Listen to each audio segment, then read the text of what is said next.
Pessoal, estamos aqui hoje para responder uma pergunta frequente, tanto em consultórios quanto nas rodas sociais. Quando tem alguma mulher que fica sabendo que tem um ginecologista por perto, sempre surge aquela dúvida: por que as mulheres sentem aquele calor tão desagradável chamado fogacho no período da perimenopausa ou do climatério?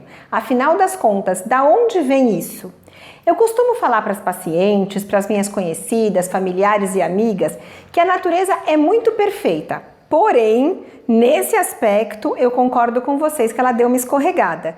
Vamos conversar direito, vamos pensar. Não precisava ser assim, né?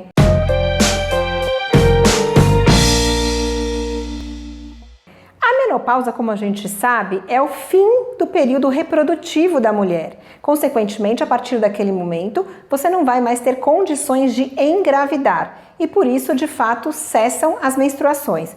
Mas não precisava vir com aquela sensação tão ruim daqueles calores, que atrapalham a vida de 50% das mulheres. Então vamos entender mais ou menos o que acontece, aonde que veio essa escorregada da natureza. Para a gente ter uma ideia, como eu comecei a falar, no começo é tudo muito perfeito, ou seja, a gente tem um termômetro interno aqui no cérebro, que chama Centro Termorregulador do Hipotálamo, que é justamente o nosso mecanismo para comparar a temperatura corporal, a temperatura interna, com a temperatura do meio ambiente. E aí o organismo tem que comparar e ajustar para mais ou para menos na dependência das condições ambientais. Então, para a gente imaginar, num dia de muito frio, por exemplo, o corpo precisa se aquecer. E num dia de muito calor, o corpo precisa resfriar. Esse mecanismo de esquenta e esfria é regulado pelos hormônios, principalmente pelo estrogênio. Então, já dá para a gente imaginar, quando você chega perto da perimenopausa ou do climatério, com a queda dos níveis hormonais, esse sistema que trabalhava tão bem entra em curto-circuito. E, consequentemente, o organismo passa a achar que o tempo todo está super frio do lado de fora. Ninguém ainda conseguiu explicar exatamente o porquê que existe esse equívoco na interpretação, mas é isso que acontece.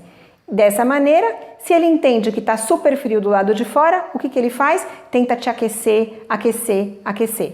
Então, para a gente entender direitinho, é um shunt, é um curto-circuito dos hormônios. E, claramente, quando a gente restaura os níveis hormonais adequados ou fisiológicos, a gente consegue dar uma solução para esse problema.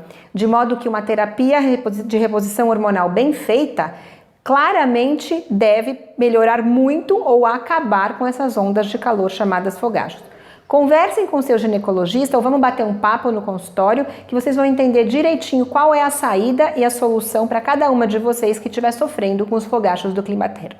Para mais informações a respeito desse assunto e outros tantos super importantes, não se esqueçam de se inscrever no nosso canal Minha Gineco no YouTube. Ativem as notificações e fiquem por dentro das maiores novidades em ginecologia e maneiras para restaurar sua qualidade de vida.